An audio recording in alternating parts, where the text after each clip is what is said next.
മലയാളത്തിലെ mega super സ്റ്റാറുകളായ മോഹൻലാലും മമ്മൂട്ടിയും വീണ്ടും നേർക്കുനേർ വരുന്നു ക്രിസ്തുമസിന്. ആരാകും ഇനിയും ഒന്നാമത് എന്നറിയാൻ ആരാധകർക്കും പ്രതീക്ഷയുണ്ട്.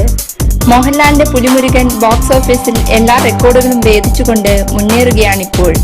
ക്രിസ്തുമസിന് 2 സിനിമകളും മത്സരത്തിനൊരുങ്ങാൻ തയ്യാറായിക്കൊണ്ടിരിക്കുകയാണ്. മോഹൻലാലിന്റെ മുന്തിരിവള്ളികൾ തളിർക്കുമ്പോഴും മമ്മൂട്ടിയുടെ ഗ്രേറ്റ് ഫാദറുമാണ് അണിയറയിൽ ഡിസംബർ 23-ന് റിലീസിനൊരുങ്ങുന്നത്.